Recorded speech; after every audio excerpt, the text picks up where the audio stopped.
Governments love to tell you they're working for your financial freedom. They talk about stability, growth, and opportunity. But if you look closely at history, you'll see something much darker. For centuries, governments have used hidden financial tricks to keep ordinary people broke while making sure they keep wealth and power for themselves. The shocking part, these tricks aren't new. They've been recycled for hundreds of years, wrapped in new packaging and sold under new names. But the purpose is always the same: to move money from your pocket to the top.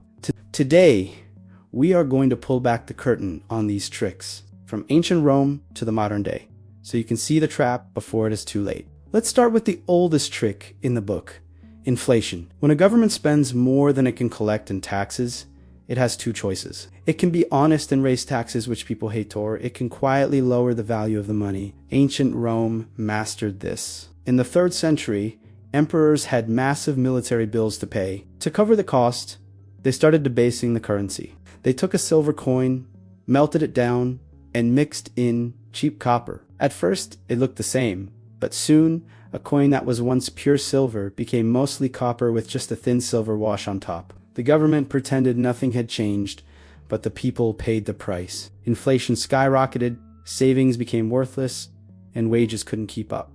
It was a silent tax.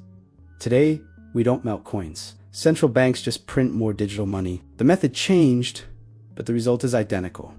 Your savings buy less every single day. In the Middle Ages, they used a different game: forced loans. Kings in England and France would ask wealthy merchants for loans to fund their wars. But these weren't voluntary. If you said no, you faced fines, your property was taken, or you were thrown in jail. The king would promise to pay you back with interest, but that rarely happened. Repayment would come years late in watered-down money, or sometimes not at all. The government kept its palaces and its wars, while the people who actually produced value were forced to surrender their hard-earned cash. It was theft disguised as patriotism. By the 17th century, this evolved. When the Bank of England was created in 1694, it wasn't for charity. The government needed money for war. They let wealthy investors buy bonds, and the government guaranteed them interest payments. But who paid that interest? The ordinary people. Taxes were placed on basic goods like salt, beer, and cloth. The rich lent money to get richer, and the poor paid the bill through their daily survival. Fast forward to today, and the tricks are everywhere. Look at deficit spending. Politicians tell you they are borrowing billions for infrastructure or social programs, but much of that money flows directly to big corporations and defense contractors. When it's time to pay the bill, the government doesn't cut its own spending. Instead, they raise your taxes or slash your benefits. And then there are the bailouts. Think back to the 2008 financial meltdown.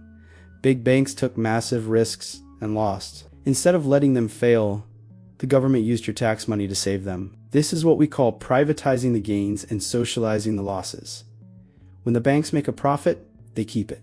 When they lose, you pay for it. They told us it was necessary to save the system, but the result was that the banks got bigger while the average family struggled to pay the mortgage. Even the way governments handle your retirement is a bit of a magic trick. For decades, workers in places like the US and Europe have paid into retirement systems, trusting the money would be there for them. But here's the secret.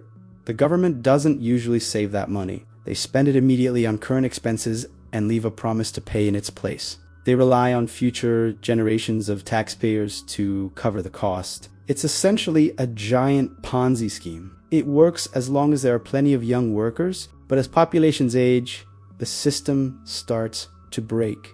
To fix it, the government doesn't admit they spent the money. They simply raise the retirement age or reduce your benefits. They move the goalposts right as you're about to finish the race.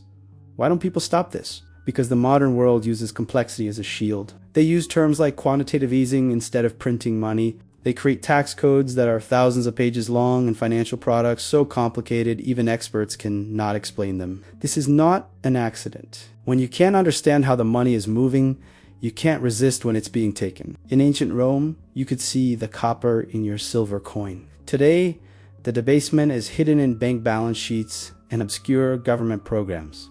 They also use regulatory capture. This sounds fancy, but it just means that the big companies often write the rules that are supposed to regulate them. It's like owning the referee in a football game. The public sees protection, but the insiders see a way to keep competition out and profits high. The lesson from history is clear.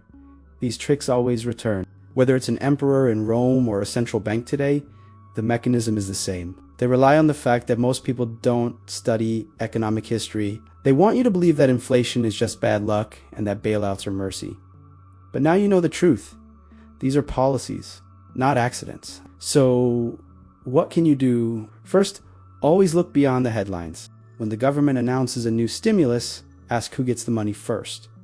Second, build real wealth. Focus on assets that hold value, even when the currency is being watered down. Third, educate yourself. Financial knowledge is your best defense. History doesn't have to repeat itself for you. If you know the tricks, you're much harder to manipulate. If this changed your perspective, give it a thumbs up and hit subscribe. Catch you in the next video.